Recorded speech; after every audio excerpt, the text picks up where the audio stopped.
Du coup, on va commencer dans un premier temps par une présentation d'Awa Timera, donc qui est notre intervenante de ce soir et qui est donc urbaniste et adjointe au maire de Sucy-en-Brie et qui nous en dira un peu plus pendant sa présentation. Hop là. Du coup, elle va faire une rapide présentation, je pense, de 20-30 minutes, c'est ça? Oh, même moins peut-être, Même mais moins? laissez la place à la discussion. Voilà, donc si vous avez des questions pendant l'échange, pendant la présentation, n'hésitez pas à poser vos questions sur le chat. Comme ça, je pourrais les relayer. Et dès que la présentation sera terminée, vraiment, n'hésitez pas à poser vos questions, aussi précises soient-elles. L'idée, c'est vraiment qu'on puisse vous aider à avoir des éléments sur le plan local d'urbanisme, ce qui nous intéresse donc ce soir. Et d'abord, je vais commencer par vous présenter quand même élu local pour ceux qui ne connaîtraient pas la structure.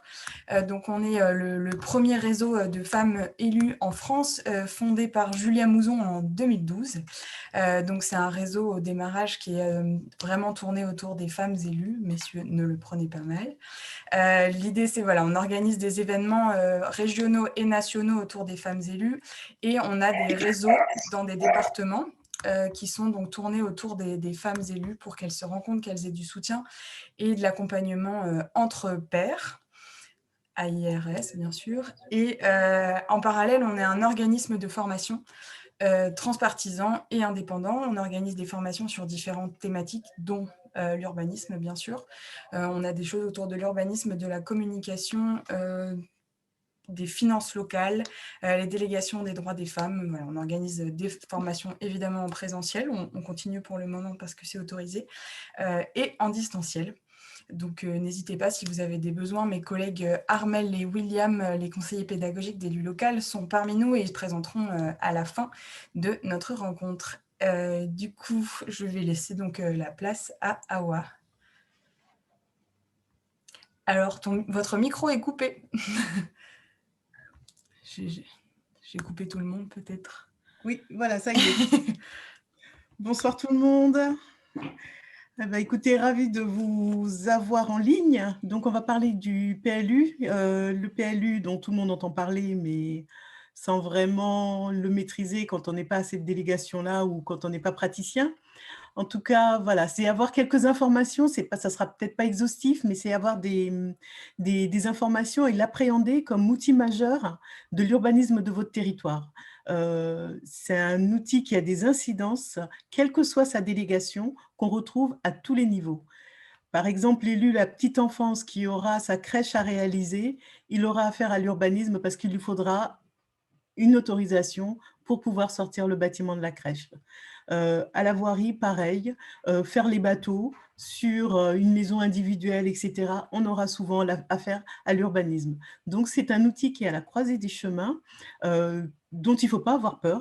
C'est assez complexe, mais très facile à appréhender une fois qu'on a compris le mécanisme. Ensuite, voilà, je serai à votre écoute pour répondre à vos questions autant que je pourrai. Sinon, promis, je pourrai toujours vous répondre par mail s'il y a besoin. Voilà. Donc, l'urbanisme, qu'est-ce que c'est? D'abord, c'est un outil qui est réglementaire, qui est à une portée juridique, donc on ne manipule pas non plus n'importe comment parce que derrière, qu'est-ce que c'est? Ce sont des contentieux. C'est un outil qui est à la limite entre les règles du domaine public et celles de la police de la propriété privée. Donc, vous voyez bien qu'on est sur quelque chose d'un peu compliqué entre le domaine public et la propriété privée qui est vraiment sacrée en France. Donc, comment faire pour que on puisse cohabiter sur ces deux régimes-là? Ensuite, sur l'aspect domaine public, ça veut dire la bonne utilisation du sol et de son affectation. Ensuite, dans cet outil, on a une série de choses en 3 types qui sont: qu'est-ce qui est autorisé? Qu'est-ce qui est interdit? Et qu'est-ce qui peut être toléré? C'est-à-dire, autorisé sous condition. Voilà. Alors, pourquoi il nous a fallu des textes et puis qui se terminent par un PLU? C'est juste parce qu'il y avait une nécessité de réguler l'utilisation des sols. Dans un premier temps, éviter la spoliation. Si on a un peu de temps, je vous raconterai les premiers lotissements qui ont été réalisés avec des gens qui se sont retrouvés sans rien parce que le lotisseur n'est pas allé jusqu'au bout. Ensuite, éviter aussi tout ce qui est spéculation. évidemment, financière sur le foncier, et également l'anarchie, c'est-à-dire je construis ma maison comme j'ai envie, selon mes goûts, sans tenir compte de l'environnement dans lequel je suis. Or, cet environnement-là, c'est ce qui fait la caractéristique de chacune de nos communes. Et donc, à travers l'urbanisme, à travers le PLU, c'est en partie préserver cet environnement, mais aussi autoriser une certaine évolution, parce qu'il faut bien être au goût du jour. Donc voilà un petit peu les éléments fondamentaux directeurs d'un PLU. Alors, on a quelques grandes dates sur lesquelles je ne reviendrai pas. On a fêté il y a 2 ans la loi Cornudet qui mettait en place le premier plan d'agrandissement et d'embellissement des villes de 10 000 habitants, celles qui ont été sinistrées ou qui étaient pittoresques. Donc, c'est un petit peu on va dire l'ancêtre du PLU, cette loi qui a permis petit à petit à planifier nos villes avec des orientations singulières qu'on verra un petit peu plus tard. Les lotissements, 1924, c'est la première fois qu'on gère les lotissements, et le lotissement en France, c'est vraiment quelque chose de très singulier de notre urbanisation et de l'urbanisation en périphérie des grandes villes surtout, et toujours de plus en plus loin. 1943, la loi sur les permis de construire. Qui dit permis de construire dit PLU derrière. Donc tout à l'heure, on reviendra dessus également. Alors l'ordonnance de 1958 qui institue le droit de préemption qui, comment dire, a une importance fondamentale, surtout en termes d'aménagement au niveau des infrastructures d'intérêt général. Et c'est ce qui nous donne, comment dire, toutes ces voiries, tout ce réseau d'autoroutes, ce réseau ferré et des grandes opérations d'envergure, parce que l'expropriation en France se fait avec indemnisation, certes, mais c'est un outil qui est très puissant en termes d'aménagement et en termes d'urbanisation, ce que n'ont pas tous les pays en l'occurrence.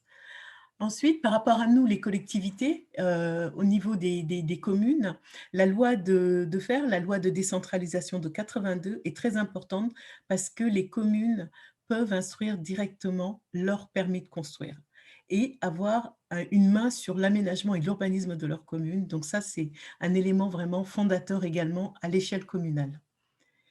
Ensuite, une date que vous connaissez toutes et tous, parce qu'on a des messieurs avec nous ce soir, hein, c'est la loi SRU 2000, donc la loi de solidarité et pour le renouvellement urbain. C'est une date vraiment fondatrice sur l'urbanisme que nous connaissons aujourd'hui et les contraintes, notamment, on le connaît souvent sous l'aspect production de logements sociaux. Voilà, et les 20%, 25% ensuite, etc. Mais cette loi SRU-là, comment dire, elle est vraiment fondatrice parce que ça va changer la manière d'aborder la construction de logements sur nos communes, mais également, on passe d'un ancien document que les plus anciens connaissent, c'est le POS, le plan d'occupation des sols, au plan local d'urbanisme. Bon, ce n'est pas juste un changement d'acronyme, mais également un changement de philosophie de cet outil-là. Et si je vais ensuite, à partir de 2005-2010, on a une prolifération de lois tous les ans, tous les 2 ans, voire même plusieurs fois dans l'année, on a des textes qui sortent, qui sortent, qui sortent. Donc, je ne les passerai pas tous en revue, mais il y en a 3 sur lesquels je voudrais revenir. C'est les lois Grenelle, et qui sont également un marqueur de notre temps et un virage plus écologique, plus vert des PLU, où l'aspect environnemental prend vraiment le pas sur l'urbanisation et qui change aussi notre approche de la fabrication de la ville et de l'élaboration de nos outils d'aménagement et d'urbanisme. Une autre loi dont vous avez beaucoup entendu parler et sur laquelle on revient régulièrement, c'est la loi ALUR, donc c'est autrement nommé la loi Duflot, 2014, qui augmente, qui a un impact important notamment sur l'augmentation des obligations, du pourcentage de logements sociaux que doivent produire les communes, certaines communes. On passe de 20 à 25% tout d'un coup. Donc, on pourra en discuter. Je pense que c'est un sujet qui va revenir tout à l'heure dans la discussion. Également, un travail sur les copropriétés dégradées qui est introduit par cette loi ALUR, qui a une importance parce que il fut un temps, on a vendu des logements occupés par leurs habitants et aujourd'hui, on se retrouve devant des copropriétés qui sont dégradées. Donc, cette loi permet de donner des outils pour pouvoir éviter ces situations un petit peu compliquées. Ensuite, voilà, on a une série de lois, la loi Elan qui revient sur certains aspects de la loi Allure sur l'urbanisme, etc. Et très dernièrement, la loi ASAP. Mais je ne tarderai pas sur ces lois-là parce qu'elles sont assez récentes et ne sont pas fondamentalement orientées vers le plan local d'urbanisme. Donc, pour aller un petit peu vite, alors, le PLU, le plan local d'urbanisme, donc c'est un outil, comment dire, qui ne vit pas tout seul. C'est vraiment la traduction de votre politique municipale et c'est elle qui va forger, en fait, qui va laisser trace au final. C'est ce que vous construisez qui va laisser une trace. On va pouvoir faire une action pour les seniors, on va pouvoir faire des actions pour les jeunes, en ce moment sur le Covid, mais dans 15 ans, dans 20 ans, dans 30 ans, qu'est-ce qu'il en restera? Voilà, on l'aura dans les journaux probablement, mais par contre, ce que vous allez construire, si vous êtes un maire bâtisseur ou un élu bâtisseur, ça restera. On aura vraiment l'impact. Et c'est votre PLU qui va donner cette possibilité-là ou l'empêcher également. Donc voilà, un PLU, qu'est-ce que c'est? C'est un outil qui permet d'avoir un équilibre entre la ville qui se développe, ou en tout cas l'environnement urbain qui se développe, et également le développement de l'espace rural et la préservation également. C'est du développement d'un côté, de la préservation de l'autre, pour ne pas déséquilibrer une commune entre l'espace agricole, l'espace naturel et l'espace urbain. On reviendra dessus, et également un outil de protection sur tout ce qui est paysage, sur tout ce qui est patrimonial également, à préserver et à garder. Et tout ça dans une enveloppe qui s'appelle le développement durable ou la transition écologique maintenant, de manière systématique, comme je l'ai dit, avec la loi Grenelle, qui vient donner beaucoup plus d'importance à l'environnement qu'à l'urbanisation, ou alors avoir une urbanisation maîtrisée et raisonnée. On est vraiment dans cette période-là. Ce document permet également de poser la diversité dans les fonctions urbaines. Alors, les fonctions urbaines, sans aller trop dans le technique, c'est que dans une ville ou dans un lieu, on doit pouvoir habiter, se loger donc, on doit pouvoir travailler, on doit pouvoir se déplacer, on doit pouvoir consommer, se divertir, aller à l'école. Et comment trouver un équilibre dans tout ça? Cet outil va vous permettre de travailler sur, en fonction du nombre d'habitants que vous êtes aujourd'hui, ce à quoi vous aspirez dans 10 ans, 15 ans, comment vous aménagez votre ville pour grossir ou non. Et tout ça avec un souci de mixité, alors de mixité sociale comme on dit et de diversité, mais également à travers le logement qui est offert, à travers les équipements qui sont proposés. Donc avoir un outil qui vous permet de fabriquer et de maîtriser votre expansion urbaine. Voilà. Et tout ça dans un souci d'économie et dans un souci équilibré entre espace naturel, espace urbain, espaces ruraux, parce qu'on ne peut pas s'amuser à grignoter constamment, avoir des villes de plus en plus grosses, parce que tout cela a un impact également sur nos modes de consommation, de déplacement, et bon, sans aller trop loin sur le réchauffement de la planète, etc. Donc cet outil, ce n'est pas un outil mineur, ce n'est pas un outil lambda, voilà, c'est dans un cadre juridique, législatif, qui nous est tous commun. Ensuite, à l'échelle de notre commune, on va pouvoir avoir une orientation, dire comment on veut voir évoluer notre territoire. Donc, entre un outil réglementaire et un outil de gestion au quotidien. Voilà ce qu'est le PLU. Ah ouais, j'ai déjà 2 questions. Oui. Est-ce que je peux te les poser maintenant? Oh bah, écoutez, oui. Après, on rentrera dans le technique s'il y a besoin. Oui, Ça marche. allons-y. Alors, Voilà présenter rapidement le PLU. il y a une première question de Catherine. Les communes ont-elles la main sur les permis de construire, même quand elles sont guidées par un PLUM, PLU métropolitain? Et la deuxième question, combien de temps dure un PLU? Alors, elles ont la main sur leur plume, alors c'est-à-dire que c'est l'aire métropolitaine. Même si elles ont choisi que leur PLU remonte à l'échelle métropolitaine ou à l'échelle de l'agglomération, normalement, il doit y avoir une concertation avec les services de la métropole ou de l'agglomération dans l'élaboration de leur PLU.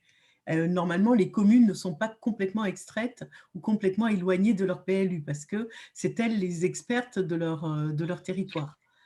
Ensuite, après, tout dépend des équilibres et des, comment dire, des relations dans la commune. Mais normalement, on ne perd pas complètement, quand on est au niveau métropolitain, la maîtrise de son PLU, parce que ça se discute quand même avec le lieu en charge au niveau métropole ou au niveau agglomération. Ça se fait en bonne intelligence, théoriquement. Ensuite, la deuxième question, c'était combien de temps dure un PLU, l'élaboration ou la révision? Alors, ça dépend. Si vous étiez avec un document d'urbanisme qui était obsolète, ça veut dire que vous allez le refabriquer totalement. Ça s'appelle une révision. C'est très rare, bon, on a quelques communes qui n'ont pas du tout de PLU, donc cette fabrication-là, en moyenne, on va dire, dans les 18 mois à peu près, entre 18 et 24 mois, selon la fluidité, le rythme de travail que vous avez et également les résistances qu'on peut rencontrer dans l'élaboration de ce PLU. Parce que ce PLU, vous ne le faites pas en chambre. Vous l'exposez également à des personnes publiques associées, comme on les appelle, c'est-à-dire les communes limitrophes, c'est-à-dire le département, la région, la DDT, la direction départementale du territoire, et tous les services de l'État peuvent être concernés. Donc, les ABF vont tous avoir un avis à donner, la chambre de commerce. À un moment, vous allez leur présenter votre document en cours d'élaboration. Donc, chacun va donner un avis dont vous devriez tenir compte.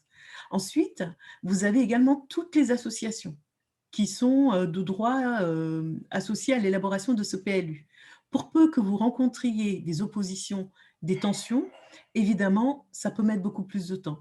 Et ensuite, vous avez ce document qui est également soumis à enquête publique, c'est-à-dire et à des réunions publiques, à la concertation, c'est-à-dire que les habitants, les riverains, peuvent s'en saisir et apporter également leur contribution à ce document. Donc, vous voyez, ça peut plus ou moins durer selon la complexité de votre territoire et également les enjeux qu'on peut y avoir. Donc, 18 mois, 24 mois en général, jusqu'à l'approbation.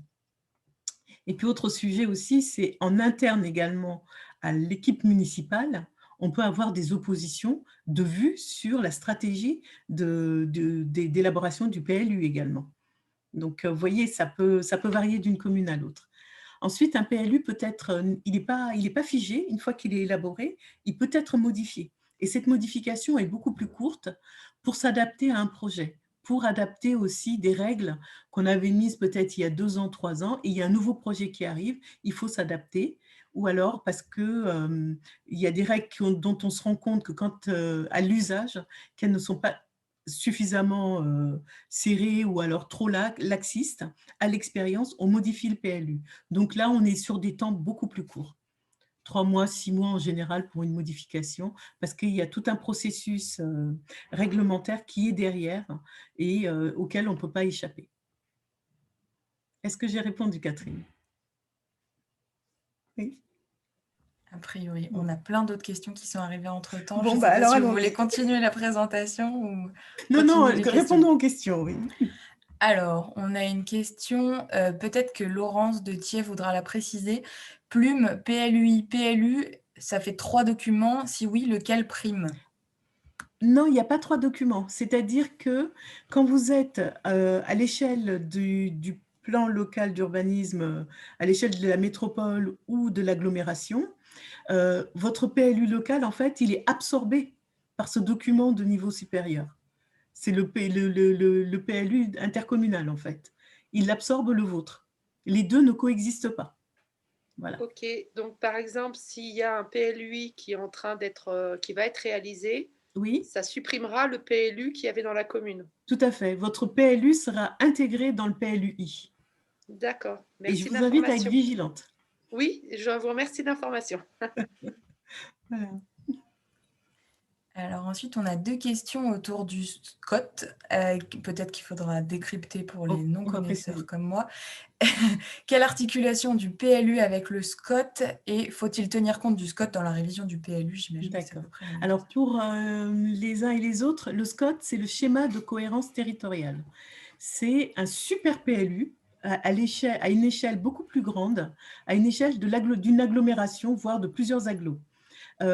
Qui prend en compte un bassin de vie En Île-de-France, on a le schéma directeur d'Île-de-France, le SDRIF. Ailleurs, ça va être le SCOT. C'est un super PLU qui va donner des grandes orientations par territoire, en se disant, là, on est sur un secteur plutôt de développement de logement, là, on va être sur de l'activité, etc. Et ce document-là, il est fédérateur. Et, oui, non, excusez-moi parce que je pensais que je dérangeais. Et le PLU doit être en conformité avec le SCOT. Le SCOT, c'est comme dans les lois. On a la loi, on a le décret, on a l'arrêté, etc. Là, on a ce qu'on appelle la hiérarchie des normes, où un SCOT est supérieur au PLU. Donc, le PLU ne peut pas aller à l'encontre du SCOT, sinon il n'est pas valable. Voilà. Donc attention à ça également, parce que lorsque un bureau d'études vous fait votre PLU, il va se référer à ce qui est indiqué dans le SCOT, c'est-à-dire en termes de développement, par exemple, si un secteur est considéré comme secteur de développement agricole, vous ne pouvez pas venir y mettre une zone pavillonnaire ou une zone d'activité ou une zone commerciale, par exemple. Ok, merci beaucoup. Quelle est la date butoir pour finaliser un PLU? Quand sait-on que son PLU est obsolète? Et comment sait-on quand faire une révision ou une modification? Oula. Je les reprends une par une ou c'est bon? Non, non, non. Mais alors, le PLU, déjà, il est obsolète du fait de l'instabilité législative qu'on connaît nous, en France. Parce que ces dernières années, ça a beaucoup bougé. Donc, notre PLU, il doit être conforme aux nouvelles lois qui sortent. Et donc, ça veut dire qu'à un moment, il va falloir le changer.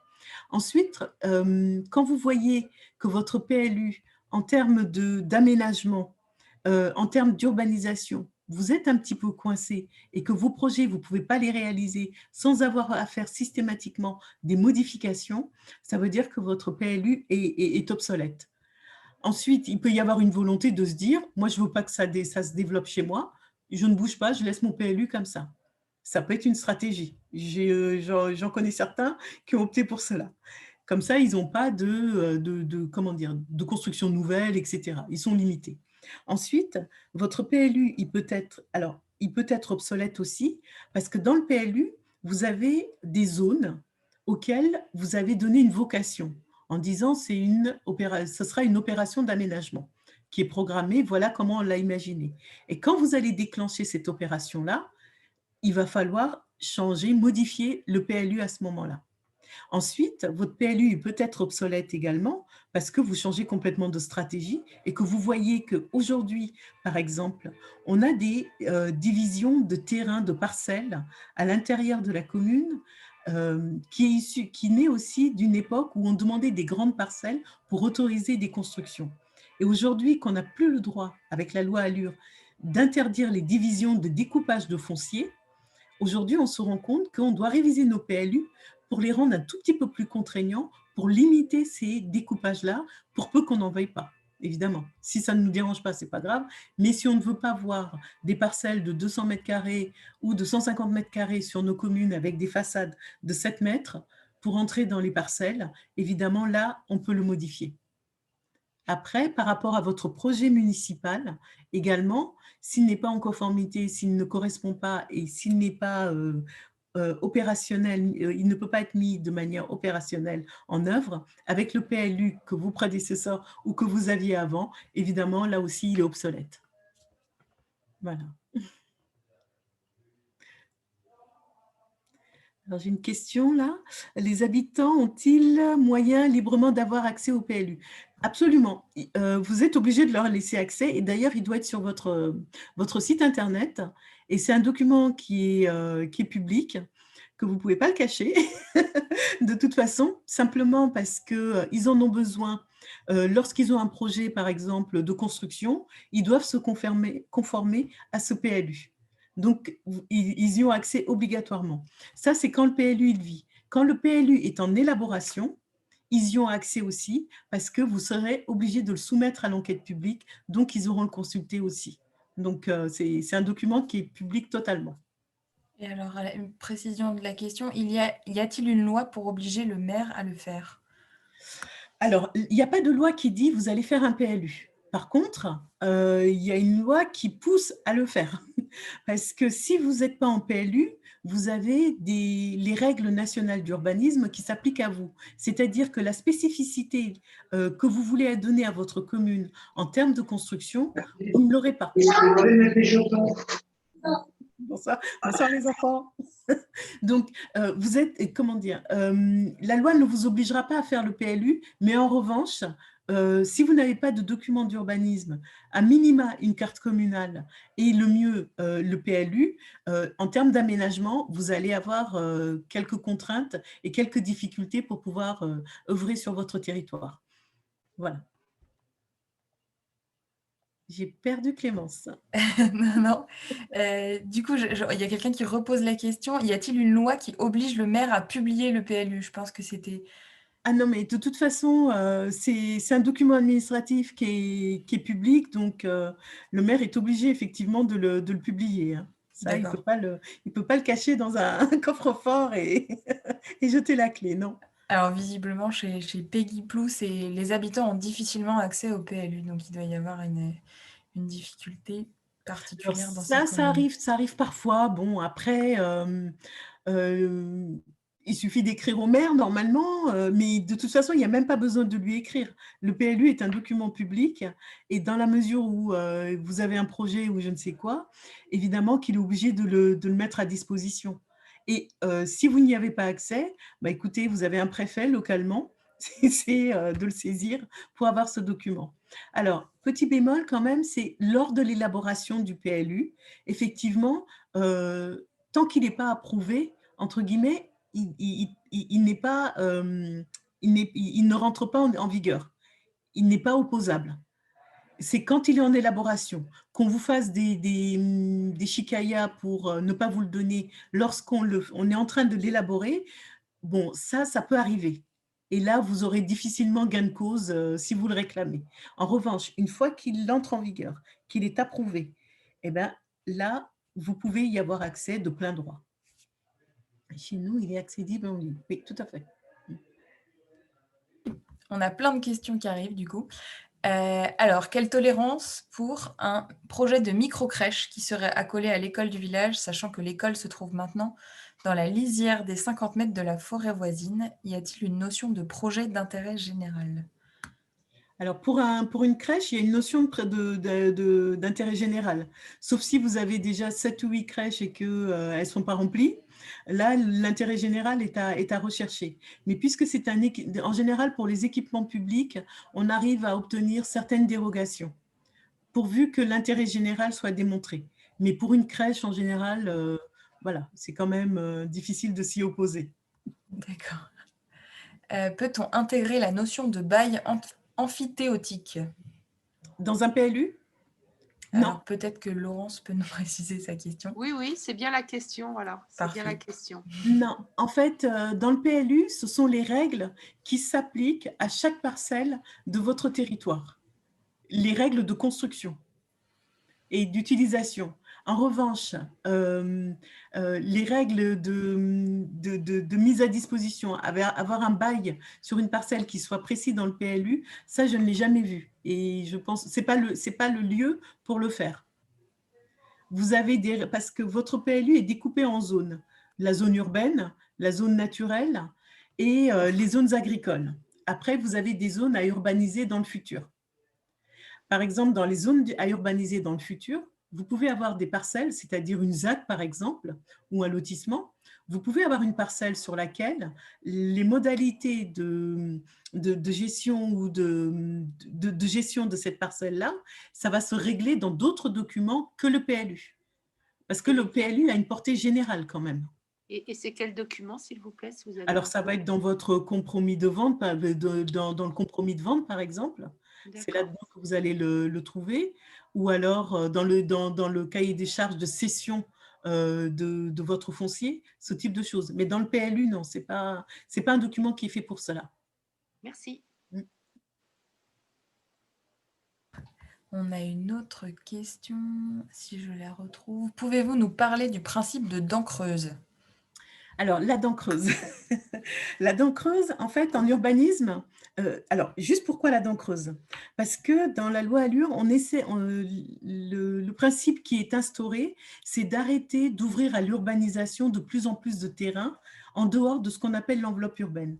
On travaille dans la continuité de la ville ou du bourg ou du hameau, plutôt que d'ouvrir un terrain, une parcelle à l'urbanisation un petit peu loin du centre de la commune, par exemple. On est dans la continuité du tissu urbain. Et la dent creuse, et donc, quand on n'a plus de parcelles du tout à l'intérieur du périmètre urbain, on va aller à l'extérieur. Et dans la commune elle-même, dans les secteurs qui sont construits, il arrive qu'entre deux constructions, on ait une parcelle qui soit libre. Et c'est ce qu'on appelle une dent creuse. Et c'est là qu'on va densifier, on va travailler sur la densification. Et c'est ce qu'on a. Et également, quand il y a des bâtiments qui sont, comment dire, inutilisables, on va les démolir pour donner une autre vocation à la parcelle.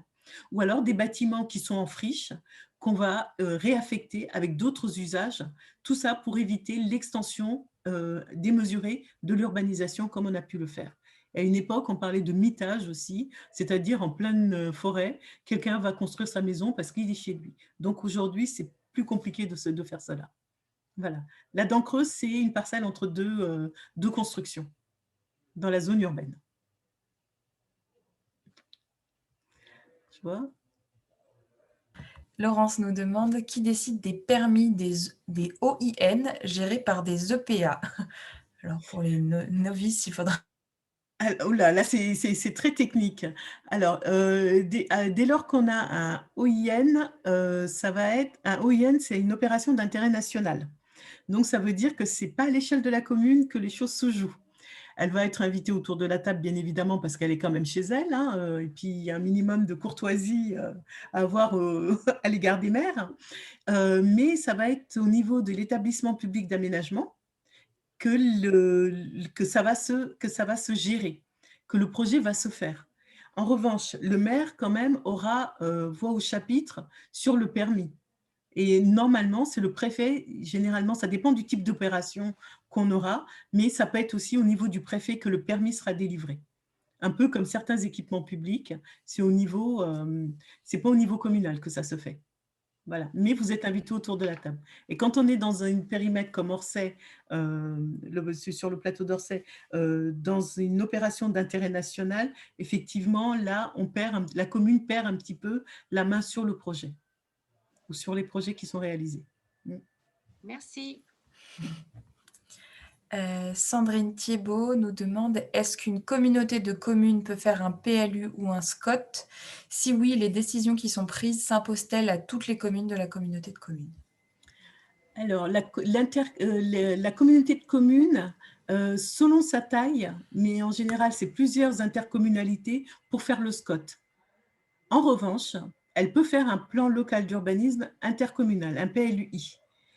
Alors, les décisions qui seront prises, elles s'imposeront à toutes les communes. Sauf que, en théorie, ce n'est pas l'interco qui va faire le PLU toute seule. Parce que votre maire, lui-même, il siège à l'intercommunalité. Donc, il sera vigilant pour défendre les intérêts de sa commune. Et ce sera le cas de toutes les communes. Après, ça va être les plus grandes, les plus fortes, les plus puissantes politiquement, etc., qui vont peut-être plus avoir voix au chapitre. Mais en général, on essaie quand même de faire des PLUI qui soient équilibrés pour chacune des communes du territoire. Parce que sinon, effectivement, ça devient très compliqué à gérer et à appliquer. Parce qu'il faut savoir que le PLU, c'est un outil à la fois qui est stratégique, en termes de vision à long terme de votre territoire, mais c'est également un outil de gestion au quotidien, c'est-à-dire que Monsieur Michu, qui va faire sa maison, sa nouvelle construction, il viendra demander une autorisation. Donc, vous voyez, en fait, c'est un peu la difficulté du PLU d'avoir cette vision stratégique à long terme, 10 ans, 15 ans, et un outil de gestion au quotidien qui est un outil opérationnel qui va jusqu'à gérer la couleur des volets de la maison de ce fameux Monsieur Michu. Donc, vous voyez l'écart qu'il y a à faire et la mesure à trouver entre les deux. Donc, le PLUI ne peut pas être fait de manière solitaire et autoritaire au niveau de l'interco sans prendre la vie, quand même, la tâche de la commune.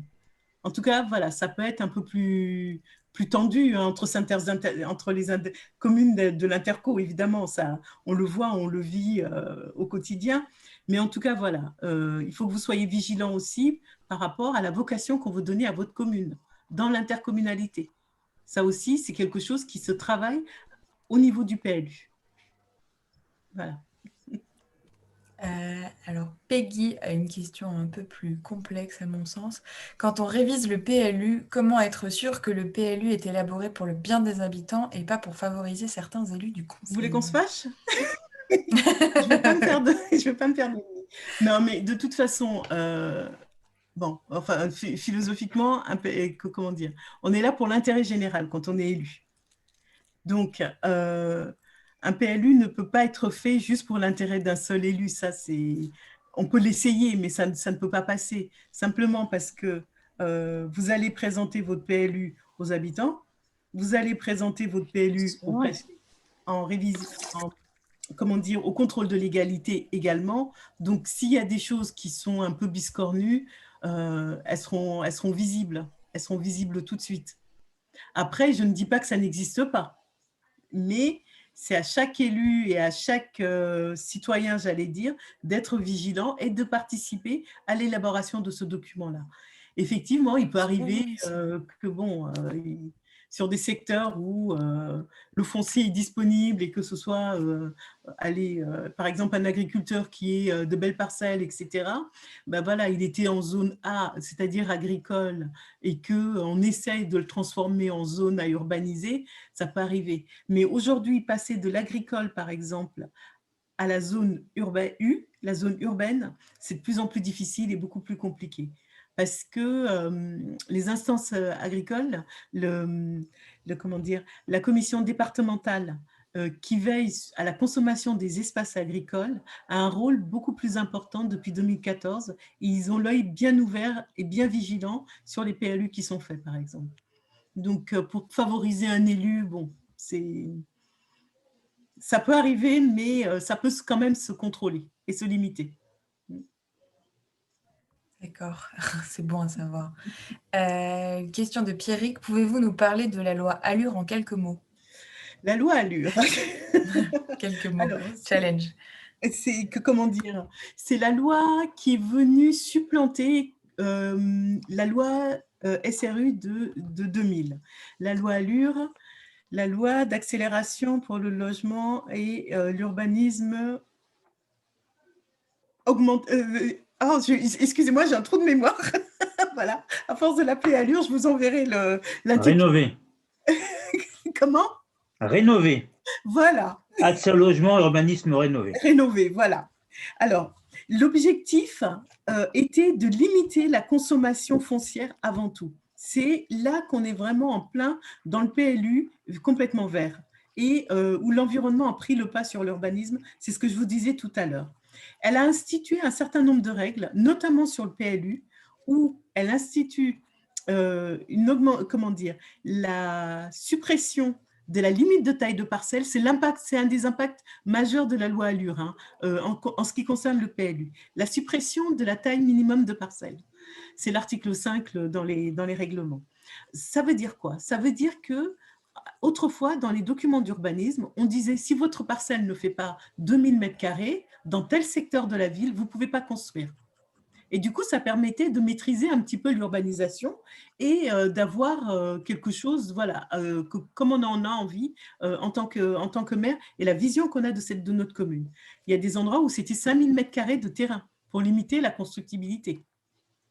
La loi Allure vient supprimer cette règle et ça a un impact exceptionnel aujourd'hui parce que c'est ce qui pousse à la division des terrains, des grandes parcelles qu'on avait et également quand dans certaines communes encore un petit peu rurales, on avait des grands corps de ferme en plein bourg où on va diviser les parcelles et c'est là qu'on se retrouve avec une urbanisation peut-être dont on ne veut pas systématiquement. C'est vrai que j'ai tendance à résister un peu à ces divisions, mais on ne peut pas s'y opposer. Légalement, c'est que devant un tribunal, on perd systématiquement.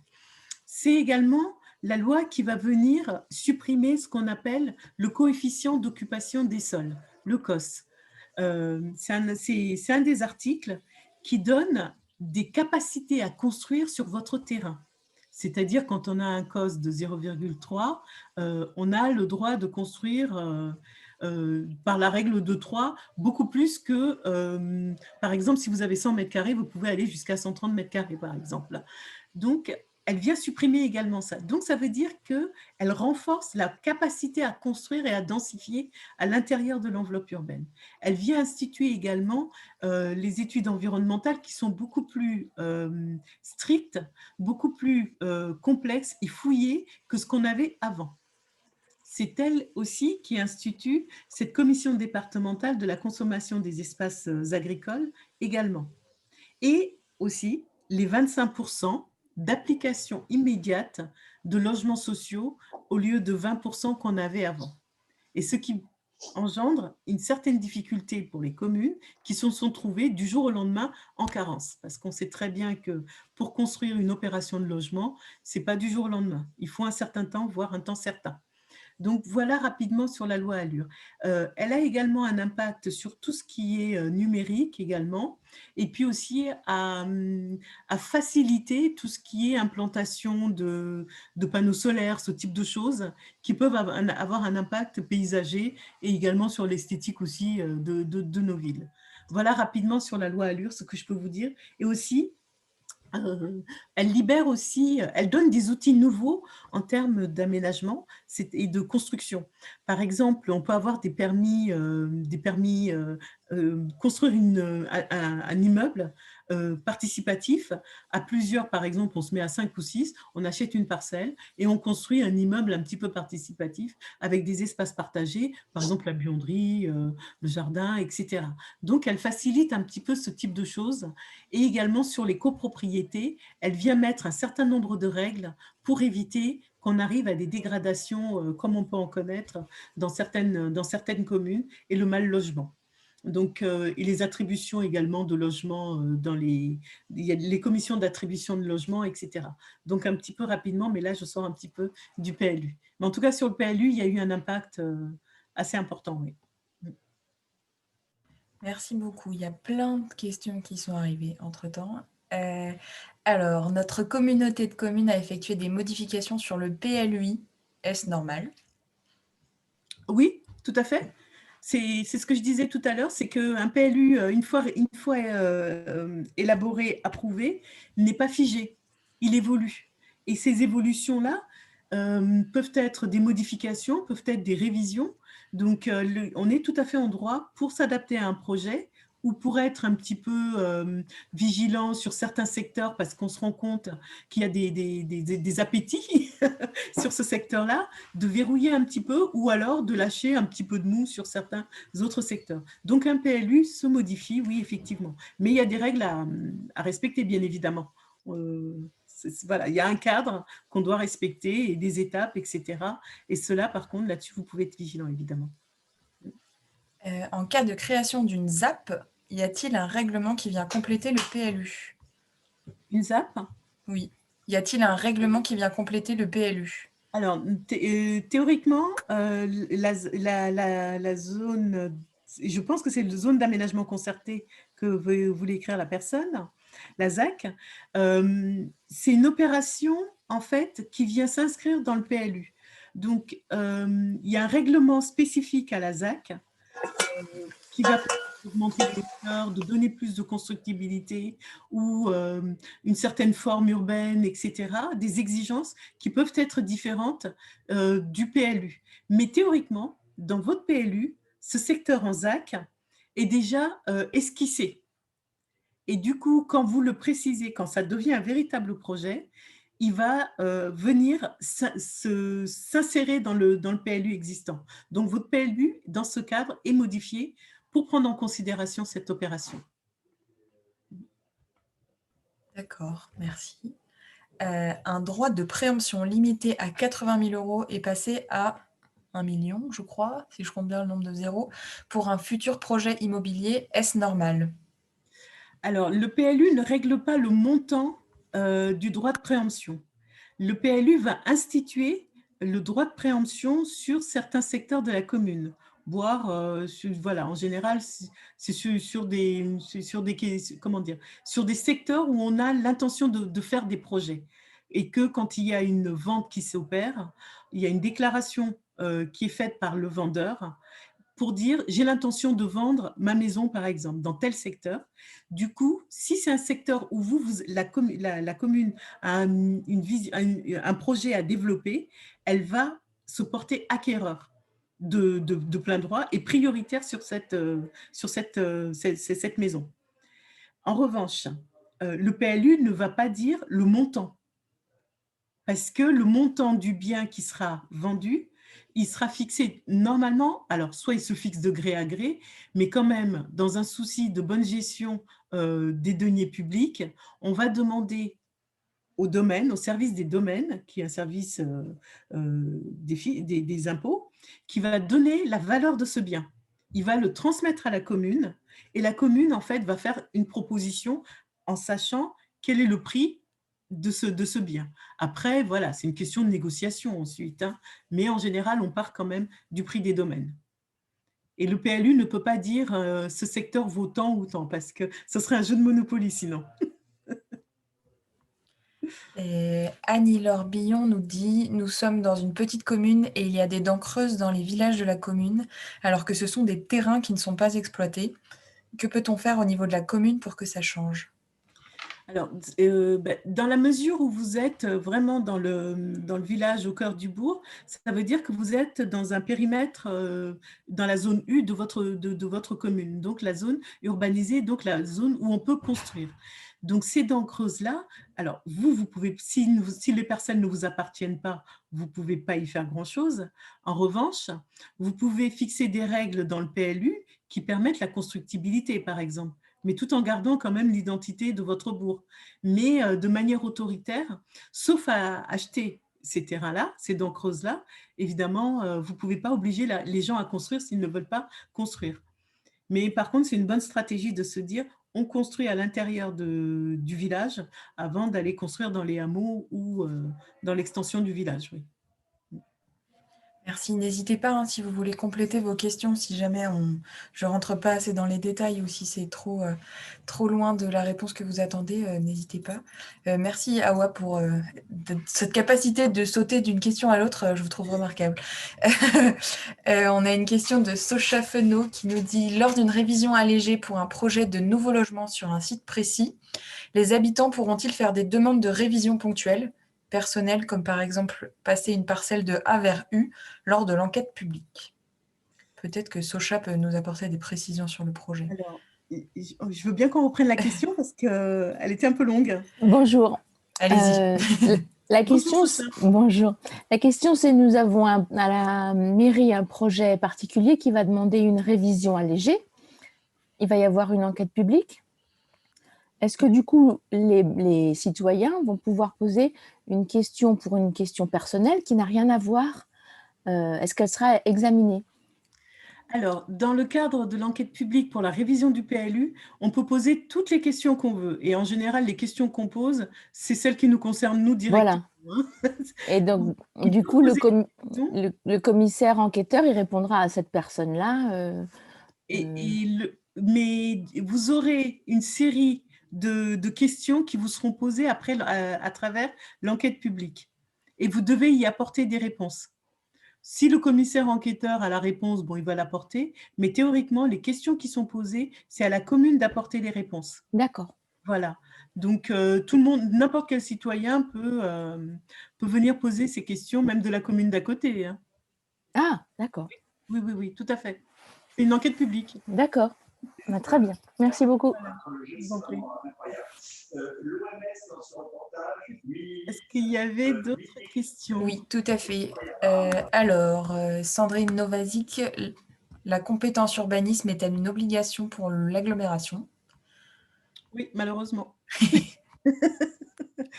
Oui, c'est une obligation. En fait, dans les agglomérations, on a des compétences, comment dire, obligatoires. Il y a les facultatives, etc. Alors, donc, tout ce qui est aménagement et urbanisme, effectivement, est remonté, sauf s'il y a eu un vote qui s'y opposait. Du coup, la commune garde l'instruction de CPC. Voilà. D'accord. Et ne rentre pas dans un cadre de PLUI également, mais ça, il fallait le mettre en place, le voter en tout cas, avant que l'agglo soit complètement constituée, etc. D'accord. Est-ce que je peux trouver dans le PLU de ma commune une réglementation concernant l'installation d'un commerce dans un lotissement exclusivement résidentiel?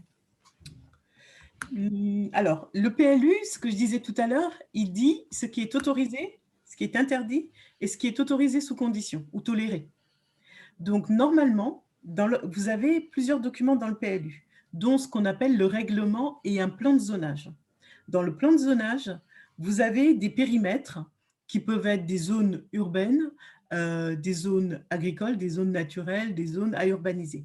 Et dans cette zone urbaine, vous avez des sous-zones qui sont par exemple le centre-bourg, qui va être une sous-zone avec des règles particulières qui lui sont bien spécifiques.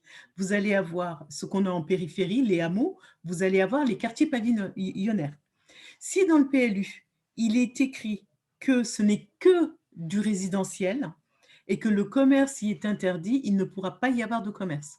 Ça va être dans le règlement de votre PLU. Vous regardez votre rue, le nom de la rue, et vous regardez le plan de zonage et vous regardez quel est le périmètre. En général, on met également des couleurs. Et selon le périmètre, vous vous reportez au règlement du PLU, c'est en UC, UA ou UB, je ne sais pas, vous cherchez et là-dedans, vous aurez tout ce qui est autorisé ou interdit, ou toléré, sous condition. Voilà. Alors après, même si ce n'est pas un commerce, on peut avoir une tolérance, par exemple, pour quelqu'un qui est, par exemple, masseur ou qui est ostéo, exerce de la médecine, etc., dans sa maison, même si c'est un secteur qui est plutôt résidentiel. Ça peut être toléré, bien évidemment. Voilà. On a une question qui est assez proche de Benoît Héraclas. Est-ce que c'est le PLU qui restreint ou interdit la mise en place d'un bar, par exemple, dans le centre d'un village, car trop près d'une église ou d'une école? Alors, le PLU peut interdire ce bar juste… Alors, dans sa fonction, il peut l'interdire. Il peut l'interdire bon, pour X ou Y raison, mais quand même un bar interdit près d'une église, en général, le bar est nécessaire. J'ai connu un village en Bretagne, c'était le curé que tenait le bar pour que les gens viennent à la messe. Donc, mais théoriquement, cette activité-là en centre-bourg, en général, jusqu'ici, et il n'y a pas à l'interdire, je veux dire. Par contre, on peut interdire des choses sur le bâtiment lui-même du bar, son aspect extérieur. Ça peut être sur l'enseigne, pardon, excusez-moi, je disais au revoir. Je suis encore au bureau. Ça va être sur l'enseigne parce que la façade qui est visible depuis l'extérieur peut être réglementée. La terrasse peut être réglementée, mais pas sur l'activité elle-même. Le PLU va interdire un certain nombre de choses sur le bâtiment. Ou alors, ça veut dire c'est un village où on n'admet pas le commerce, ou etc. Mais en ce moment, je ne pense pas quand même. Il faudra trouver d'autres motifs pour interdire le bar. Par contre, d'un point de vue c'est la législation, voilà, de troubles de voisinage, ce type de choses, oui, mais ce n'est pas le PLU. Une autre question de Dorothée Bastard-Fay. Si le PLU est contesté en justice par des citoyens, le PLU n'est pas suspendu le temps de la procédure. Mais s'il est finalement annulé par la justice, qu'en est-il des constructions privées ou aménagements publics qui ont été réalisés entre-temps? Si un PLU est contesté, en fait, il y a plusieurs étapes. S'il a été approuvé et qu'il est contesté, théoriquement, il est plus prudent de ne pas autoriser des constructions d'envergure. Parce que si jamais il est cassé, votre construction, elle devient illégale. Donc là, ça devient très compliqué. En revanche, tant qu'un PLU n'est pas approuvé, eh bien, c'est l'ancien PLU qui s'applique. C'est l'ancien document d'urbanisme qui s'applique. Tant que celui-là, le nouveau, n'est pas approuvé et n'est pas passé au contrôle de légalité, etc. Par contre, effectivement, s'il est cassé et qu'il y a eu des constructions qui ont été faites pendant cette période-là, bah, les constructions, elles existent, il est quand même assez rare. Non, mais normalement, toutes les autorisations qui ont été données sur un PLU illégal, normalement, les autorisations aussi deviennent de fait illégales, théoriquement. Mais en général, on évite de donner des autorisations quand on sait que notre PLU est en contentieux ou je ne sais quoi. On trouve d'autres outils pour retarder les autorisations. Dorothée, vous voulez préciser votre question peut-être? Parce que vous avez ajouté PLU approuvé. Eh ben, normalement, les autorisations qui ont été données avec un PLU approuvé qui a été cassé ne sont pas légales théoriquement. Et bon courage pour celui qui va aller expliquer ça au pétitionnaire qui a eu un permis. Merci beaucoup. Marilyn Lecarf, nous allons devoir nous prononcer sur le passage au PLUI. Quels sont les avantages et les inconvénients de passer au PLUI? Alors, en tant que commune, en toute honnêteté, je me dis, bon, on perd un peu la main sur ce qui est quand même l'élément un peu fondamental pour un maire, c'est la maîtrise de ce qui se fait sur son territoire. Alors après, si on est plus généreux et plus coopératif, on va dire, on se dit que ça permet quand même d'équilibrer certaines choses sur sa commune, entre l'habitat, l'urbanisation, entre la protection, etc. On rentre dans un ensemble qui est beaucoup plus vaste.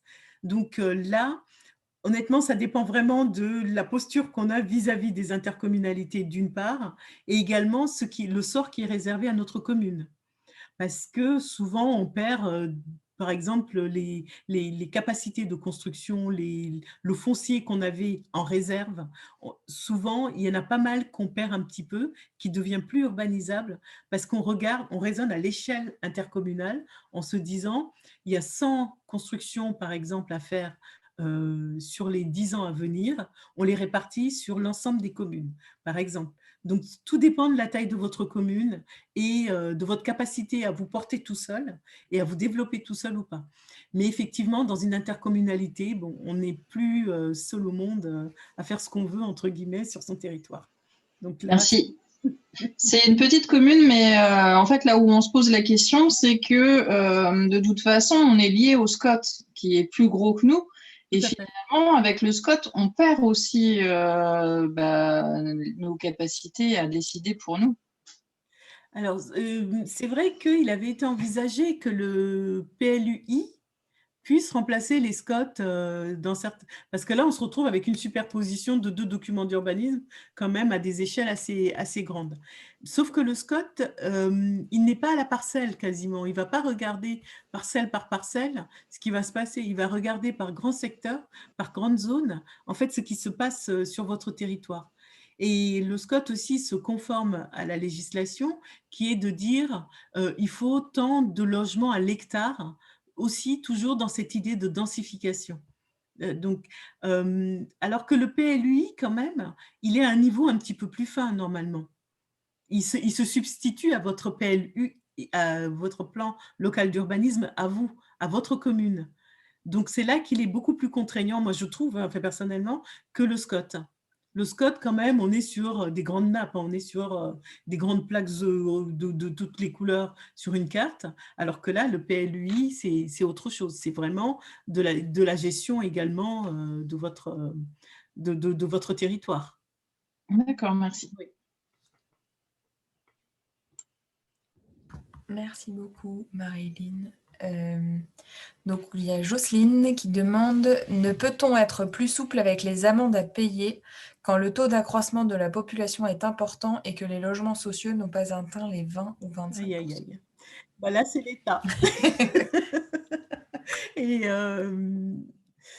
enfin, moi, je trouve vraiment injuste que la plupart des communes soient aussi matraquées, surtout quand elles présentent une volonté, en fait, d'avoir des logements sociaux et qu'effectivement, on nous impose quelque chose qu'on ne maîtrise pas complètement parce que la commune ne dispose pas du foncier. Il va falloir faire appel à des bailleurs sociaux ou à des promoteurs. La commune ne dispose pas de l'argent suffisant pour aller faire ces constructions-là, ni ensuite pour les gérer. et la commune ne maîtrise pas non plus l'arrivée sur sa commune. Entre guillemets, ne maîtrise pas. Parce qu'on vient dans votre commune aussi parce qu'il y a du foncier disponible, il y a des équipements publics qui sont satisfaisants, des écoles qui sont satisfaisantes, etc. Donc voilà, il y a cette attractivité-là. Mais ces 25%-là que l'État nous impose, on n'est pas complètement responsable pour pouvoir les atteindre. Donc après, c'est des négociations et puis aller pleurer chez le préfet pour essayer de reculer cette amende. Et d'avoir un portefeuille de projets qui inclut du logement social démontre aussi une volonté de pouvoir en produire. Donc ça rentre aussi dans la discussion avec le préfet. Et oui, c'est le gros sujet en ce moment. Merci pour la réponse. Avec plaisir. On a une question supplémentaire sur cette thématique. Si on passe en PLUI, les 25% de logements sociaux s'appliquent-ils à l'échelle de l'intercommunalité au lieu de la commune? Alors, je milite pour ça et je me dis que ce serait bien que si on a des sénateurs avec nous aujourd'hui ou des gens qui ont accès et des députés qui leur écrivent en disant que puisque on nous oblige, parce que les PLUI ont été quand même imposés aux communes et certaines ont été contraintes d'y rentrer un peu le bras, en leur tordant le bras. Si on impose le PLUI, on doit imposer également que les 25% soient répartis à l'échelle d'une agglomération. Ça, c'est mon avis personnel. Hein. Et ça me paraît logique. Puisqu'on a les contraintes du PLUI et les avantages, eh ben, un des avantages se doit de répartir ces 25%. Alors, seul bémol à cette revendication, qui va être que souvent, la plus grosse commune, la plus importante, elle a déjà son quota de logements sociaux. Donc, qu'est-ce qui va se passer? Ça va être sur les petites communes ou les petits villages que cette répartition risque de se faire. Donc là, il faut vraiment mesurer. Et après, de toute façon, du logement social, il en faut. Il faut le produire intelligemment et de manière rythmée afin de pouvoir accueillir les gens correctement et pouvoir travailler sur ces équipements, travailler sur ces commodités, etc., pour que l'intégration puisse se faire de manière pertinente et intelligente. Mais effectivement, ces 25%-là sont difficiles à avaler. Surtout que c'est cette loi d'application immédiate qui a été un peu brutale. Et moi, je m'étonne toujours que les élus n'aient pas plus protesté contre ça et que ça ait pu passer. Mais bon, c'est fait et il faut trouver des solutions maintenant. Alors Didier suggère de construire un EHPAD, ça résout le problème du pourcentage des logements sociaux. Oui, mais bon, après, voilà, dans le logement social, il y a différents produits, différentes catégories. Donc voilà, il faut quand même les diversifier parce que le souci n'est pas seulement de répondre à une injonction, mais aussi de répondre aux besoins de nos concitoyens aussi. Voilà. Alors du coup, Dorothée nous demande, pouvez-vous rappeler la règle des logements sociaux? Ce qui, je pense, va de pair avec les questions d'Éric qui demande à quoi correspondent les 25%. Alors, c'est-à-dire qu'à partir de 10 logements, en fait, sur votre commune, sur le quota, enfin, l'ensemble des logements que vous avez, il y a 25% de ces logements qui doivent être dédiés à du logement social. Alors, le logement social, qu'est-ce que c'est? Ça va être du logement pour certaines catégories de personnes. Voilà, alors le logement social, c'est pas simplement le HLM entre guillemets tout pourri, hein, c'est pas du tout. Ça peut être du logement, du foyer pour jeunes travailleurs, ça peut être l'EHPAD, ça peut être des logements intermédiaires.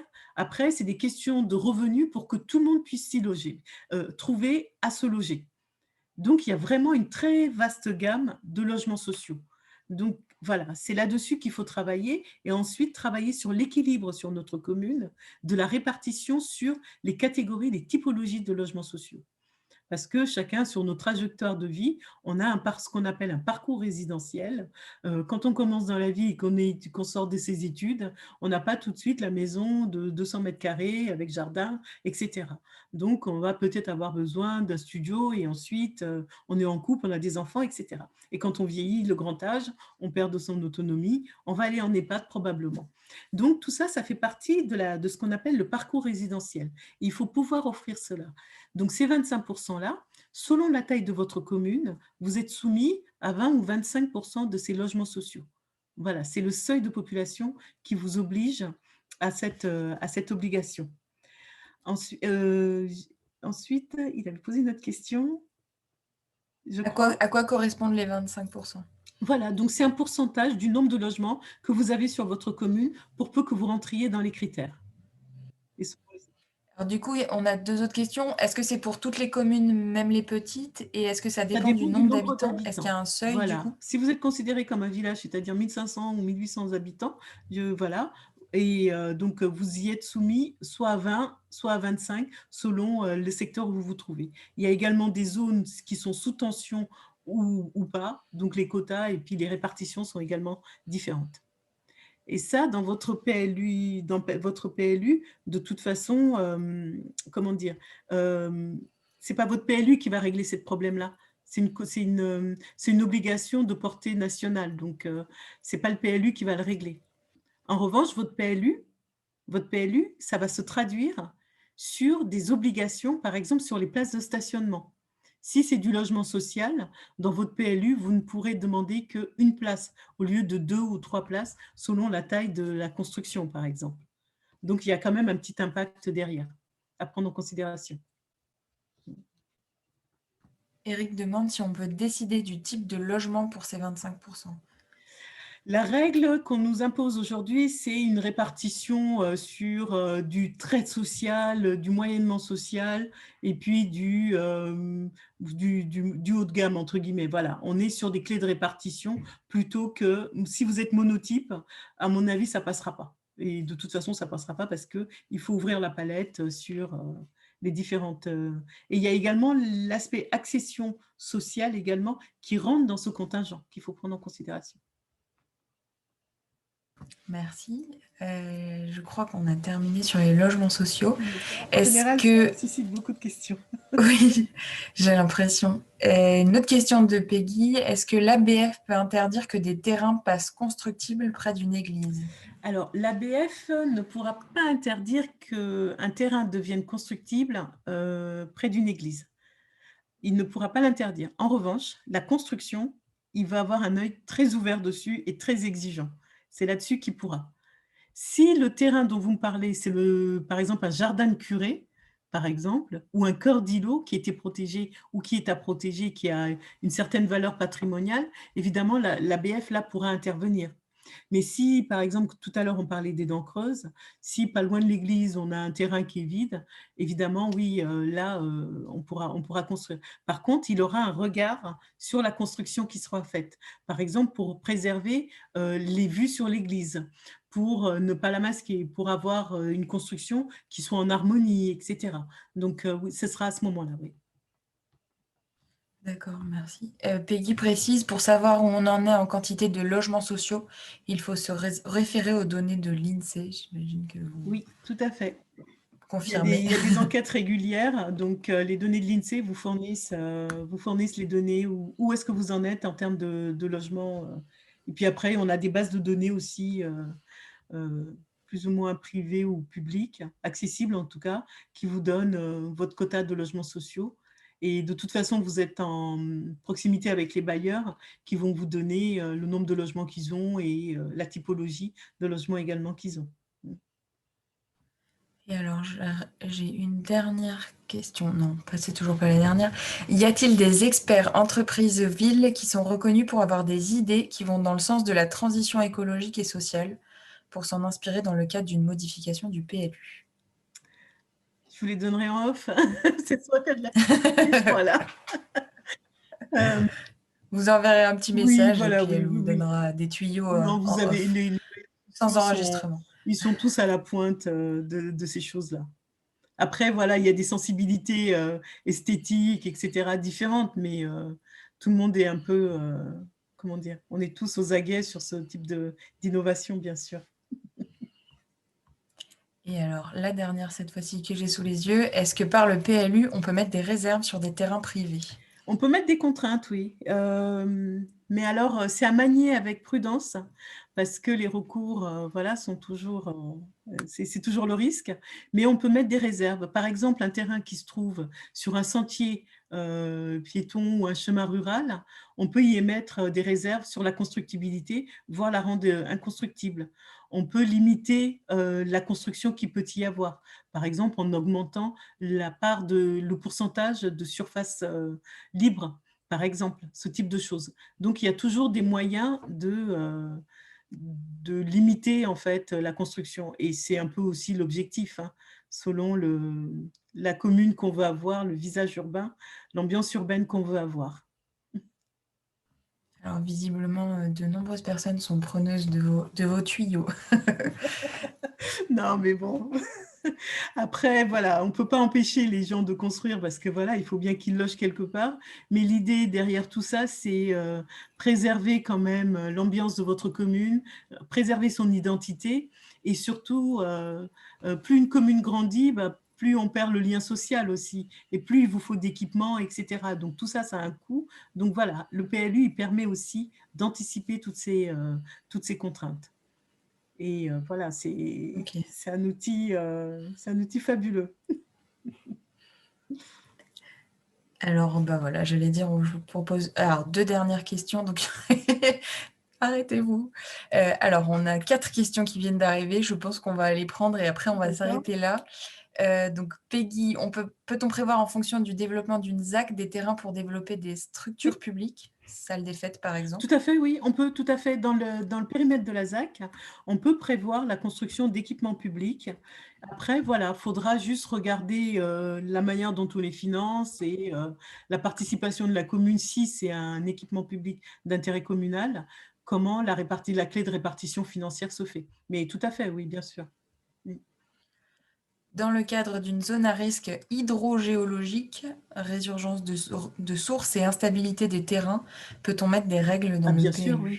Et de toute façon, vous avez des règles qui vous tombent de bien plus haut, qui va être le plan de prévention des risques d'inondation, par exemple, ou vous avez un plan de prévention des risques naturels également. Enfin bon, tout ça est inclus dans les plans de prévention des risques, qui va vous dire ce que vous avez le droit de faire ou pas.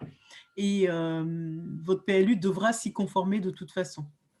Voilà. On ne peut pas construire, par exemple, dans une zone inondable ou alors avec certaines précautions qui sont édictées. Oui. Alors, une question un peu plus philosophique d'Éric. Comment trouver un équilibre entre environnement et urbanisme? Vous avez 1 heure. Bon, bah, écoutez, je peux négocier 4 heures. Non, mais en fait, c'est d'être raisonnable en fait, dans notre développement urbain. Et c'est essentiel parce qu'une ville, ce n'est pas simplement du béton, c'est également, au-delà du verre, c'est ce qu'on appelle de plus en plus dans le PLU, vous avez des choses qu'on appelle les trames vertes et les trames bleues, de plus en plus, c'est-à-dire la présence de l'eau dans la ville, la présence du végétal. Et tout ça, ça contribue aussi à l'aspect agrément, à l'aspect confort aussi, confort thermique, parce que si on n'est que sur de la construction, évidemment, les villes sont beaucoup plus chaudes. Donc, c'est aux élus aussi de ne pas être trop, comment dire, friand du béton et d'imposer cet équilibre-là. Parce que chacun, on l'a en tête, comme ça, de manière un peu fantasmée. Mais après, quand il s'agit d'agir, c'est là qu'il faut vraiment être vigilant et apporter notre bémol sur l'aspect construction et maîtrise aussi de l'urbanisme. Mais ce n'est pas incompatible. C'est pas incompatible, ça peut tout à fait aller ensemble, d'où les écoquartiers ou les HQE, des choses comme ça des références sur lesquelles on peut aller pour s'inspirer, pour pouvoir faire notre urbanisme de manière raisonnée, oui. Et Catherine suggère de lire le livre de Sylvain Grisot, Manifeste pour un urbanisme circulaire. Oui, tout à fait, oui. Entre autres, il y en a d'autres. Absolument. Et Laurence nous pose la question, PLU et Covid, peut-être qu'elle a envie d'apporter des précisions.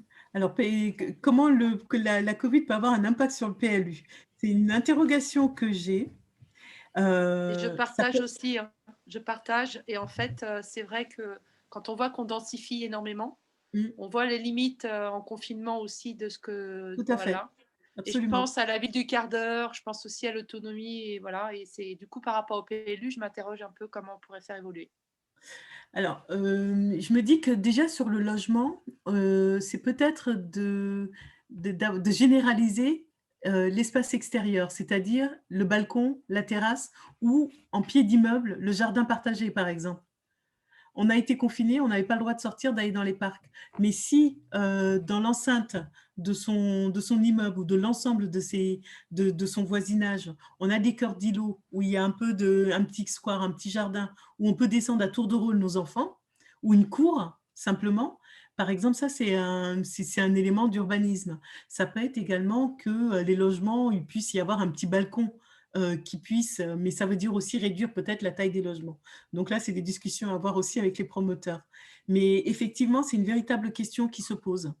Et les entrées-sorties dans les immeubles également, la ventilation, les systèmes d'aération, etc. Tout ça, ce sont des questions effectivement qu'aujourd'hui on se pose sur la ville, oui, effectivement. Tout à fait. Merci, Awa. Merci beaucoup. Je pense qu'on va s'arrêter là. Je pense que vous avez encore un milliard de questions. Du coup, j'en profite pour faire une transition sur la formation qui est animée par Awa. Je ne sais pas si vous voulez nous en dire un petit mot peut-être sur les sujets que vous allez aborder. Alors, il y a un modèle à la fois en présentiel et à la fois en ligne. Donc, si vous avez vraiment envie de vous spécialiser ou en tout cas de un peu mieux comprendre, peut-être que Awa peut vous dire on peut revenir sur c'est une formation pour donner en fait ce dont on a parlé là tout de suite, mais d'aller un petit peu plus loin et en s'appliquant aussi le plus possible sur votre territoire à vous, avec vos problématiques particulières, singulières, etc. Parce que en devenant élue, je me suis dit, mais si j'avais eu cette délégation et que ce n'était pas un sujet que je connaissais un petit peu, mais j'aurais été complètement perdue quant à prendre des décisions ou à signer simplement un acte auquel j'aurais rien compris. D'où l'idée de venir en aide aux collègues élus sur ces sujets-là. Donc, ça va être le PLU, comment il est composé, comment on l'élabore, et ensuite comment on le fait évoluer, et ensuite les petites astuces, entre guillemets, qu'on peut avoir sur une commune, par exemple, qui est sujet à la densification et aux subdivisions de terrain, quelles astuces on peut trouver. Les précautions aussi à prendre en termes de construction également, par exemple sur des zones inondables, ce type de choses. Et après, c'est répondre vraiment à vos questions individuelles et que vous partiez en vous disant « Ok, j'ai appris quelque chose et ça va m'être utile tout de suite ». Voilà, c'est essentiellement ça. C'est quelque chose qui est opérationnel tout de suite. En tout cas, c'est le vœu que je formule. C'est l'objectif. Super.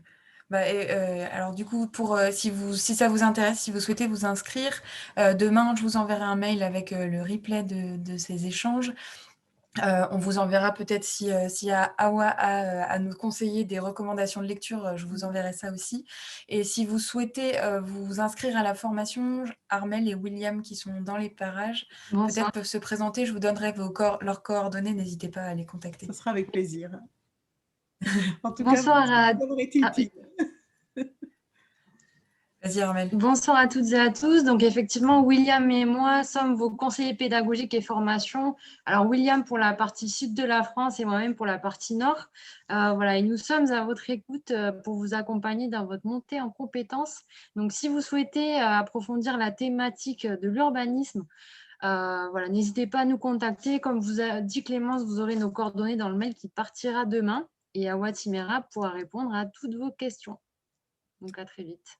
À la plupart de vos questions. Toutes, je suis pas sûre. Enfin, on a eu quand même un beau florilège là. Ouais, je suis très impressionnée et je pense que beaucoup d'élus d'ailleurs le sont aussi. Il y a énormément de messages de remerciements, donc vraiment bravo Awa. C'est moi qui vous remercie pour votre présence en tout cas et de m'avoir invitée. Cette capacité à sauter d'un sujet à l'autre est très impressionnante. Et si ça vous intéresse, un autre sujet complexe qu'on abordera le 11 mars, c'est la loi des finances 2021 et ses impacts sur les collectivités territoriales. Autre sujet simple de prime abord. Donc voilà, n'hésitez pas, pareil, on vous enverra toutes les informations, toutes les informations demain. Très bien. Un grand nombre de merci de la part de tout le monde à AWA, que Merci je à me vous tous. permets de renouveler. Bonne soirée à vous. Bonne soirée. À très vite. Et au revoir à toutes. Merci à tous. Au revoir. Au revoir, bonne Au revoir. soirée. Merci beaucoup. Merci, bonne soirée. Au revoir, merci. À bientôt. À bientôt. À bientôt, merci. Au revoir, merci. Au revoir. Au revoir. Fabuleux, merci. Super. Au revoir. Au revoir et merci beaucoup. Au revoir. À vous.